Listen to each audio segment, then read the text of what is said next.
August 24th, 2015. You made the promise, and I'll quote it here, "No veteran will be forced to fight their own government for the support and compensation they have earned." Yet you are still currently in a legal battle with veterans regarding equal support and compensation to their peers. You have ISIL or ISIS members coming into a reintegration program. You did a backdoor deal with Omar Khadr with not even stepping into the courtroom. So again, my question is, what veterans were you talking about? Was it the ones that fought for the freedoms and values that you so proudly boast about, or was it the ones who fought against?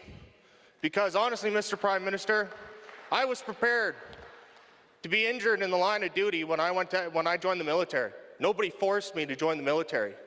I was prepared to be killed in action. What I wasn't prepared for, Mr. Prime Minister, is Canada turning its back on me.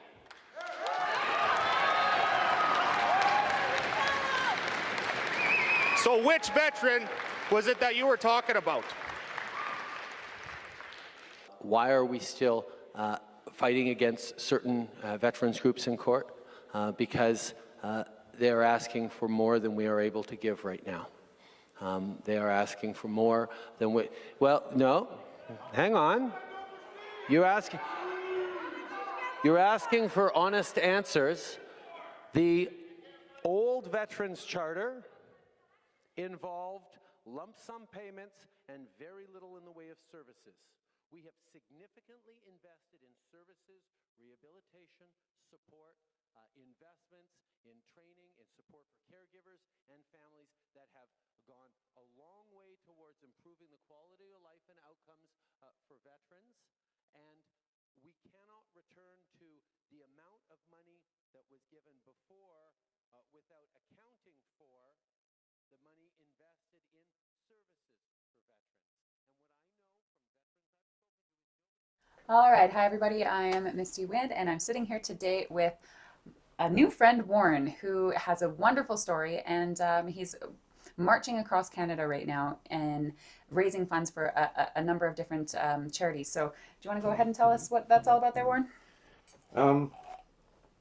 Well, veterans, because they're not asking for more than I'm willing to give. That statement speaks for itself, I think. Mm-hmm. It's quite the famous quote. First Nations, they've gone, it's 2020. It's Canada. No one in Canada should go without drinking water, regardless. Absolutely. So those are two very, very good causes for sure. Mm-hmm. And what exactly are you doing in order to raise awareness for people who might just be hearing of you for the very first time right now? Yeah, I actually built a giant 9-foot veterans cross. Perfect. We'll put up a photo of that for sure right now. And it's about 80 to 100 pounds. It's all decorated, painted up, and I'm just walking across Canada carrying it. Wow. And where did you start? Kelowna. Started in Kelowna. We're here in Calgary, Alberta today. And yesterday, as I was filming our Walk for Freedom, you had come around the corner as I was live filming the Calgary City Police trying to arrest some peaceful assemblers. And yeah, they turned around and they took one look at you. Yeah, and they were like, they didn't know what to do. Surprise! I remember that. I remember you walking around on the street after that. Yeah, they wouldn't move. Right, they wouldn't move. I'm like, can you move? Excuse me, like, move? We're doing something. Fine. Too funny. Yeah, so it's definitely a really, really much needed thing that you're doing. And I don't know about you, but I feel as though if I were you, I would be doing this because I've had enough of our government not helping veterans, and I've had enough of our government not providing the clean drinking water that, Justin Trudeau has promised, and it hasn't even gotten better since we just read a news article said 2018. The exact same amount of First Nation reserves, 91 reserves without clean drinking. 91 reserves still have to boil their water before they drink it, before they use it, which is terrible. Yeah, and I was just working on one 3 months ago, and you didn't even want to brush your teeth with the water. I couldn't even imagine. So you have firsthand knowledge and experience with having to live like this. Mm-hmm. And so that seems to be why you've decided to do this for that. Yeah, and plus, a lot of my family is First Nations, so and then veterans, they both hit home for me, and I'm sick and tired of it. If the powers to be aren't going to take care of us the way that they're supposed to, then it's up to us to do it ourselves. Absolutely, and I truly believe that Canadians are able to all pitch in together. I mean, just look at random things that happen in the world, and people are able to make a difference. If people are able to make a difference in order to rebuild the Notre Dame Cathedral or have a big giant golden funeral ×3 for George Floyd, I think that people can get all together to care for our veterans who fought for our freedoms, and people can get together to care for the First Nations people who have given us this land to live, prosper, and be free on. Not too much to ask, I don't think. Nope. Is there anything else that you would like to say to people who might be wanting to support you or donate? Is there places that they can follow you at? Is there anything else you want to share? Yes, I post most of the stuff on my Facebook page, but then there's also And is it your personal Facebook page? yeah, Okay. Warren Michael. Okay. It was the old man, but Facebook closed me down, and I had to put my name down. So No anonymity these days, yeah, right? no, it only took them like 6 days to close it down. So, and I have the marchacrosscanada.com. You can follow a lot of stuff there, Okay. and I do have a page as well. Just gotta tweak a few more things on it. Okay, so and then if people wanted to support you, it would be going on to the March Across Canada, and then you're set up right there on GoFundMe, right?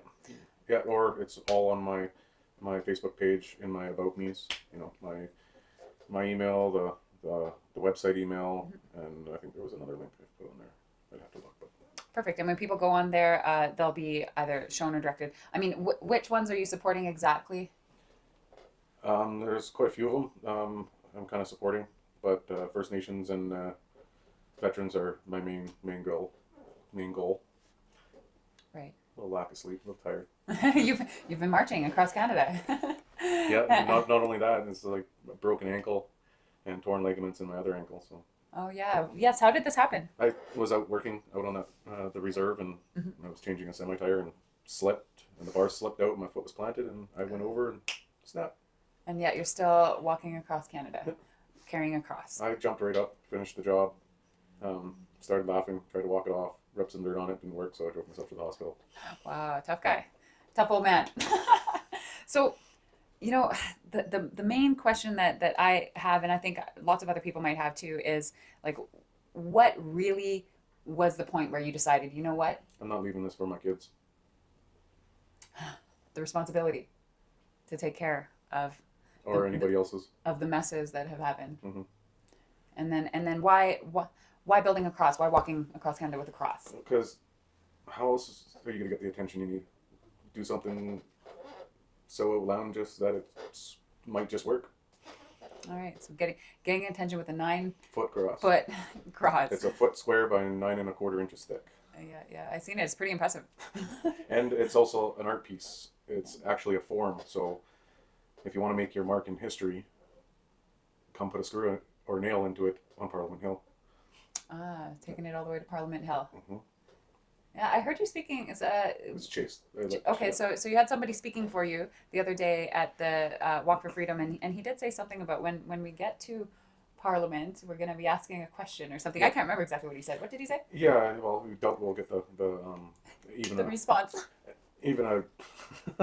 yeah, I don't count on anything other than what I'm doing. Right. And then I don't count on anything they do Right. because they haven't been able to do anything for quite some time. Full of a bunch of promises that are completely empty, right? Yep. Actions speak louder than words. Yeah, your actions are speaking louder than all of the words of all of the politicians all across Canada who have stripped away rights from our veterans and stripped away support to our veterans, and who have promised drinking water again and again and again for First Nations and just completely failed on that. Yep. So it's up to us as Canadian citizens, and I mean Canadian citizens, to do this ourselves. I truly believe that. I truly believe that we can do anything. Because that is the statement to send to the government. That we don't need them. Yeah. in order to take care of our own. Exactly. I 100% agree with that. I'm simple and vague. I'm straight to the point, but the message is This is true. This is true. I just met you yesterday or the day before or whatnot, and you certainly are a man of few words, Yes. but you're a man of large action. Mhm. So I think that that's really what it comes down to.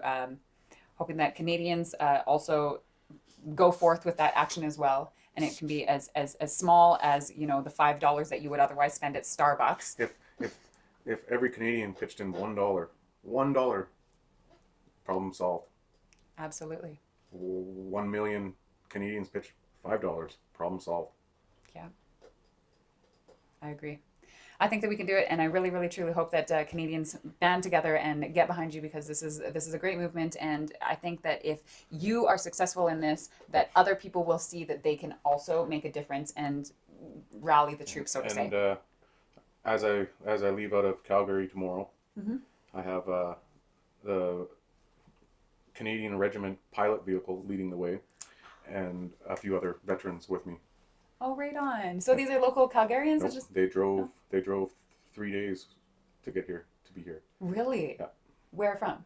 Ontario and Manitoba. And they're going to be They're going. caravanning with you. Oh. Wow.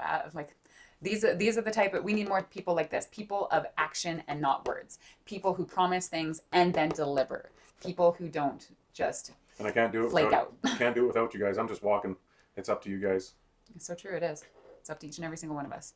Well, thank you so much for coming and making the time to talk with me and to share a little bit of why you're doing this, and to give a little bit more information to everybody. Yep. And But it's veterans are not asking for more than I'm willing to give, because I'm very well aware that I can get a bone infection in my ankle and lose my ankle or my leg, Mm-hmm. and go well.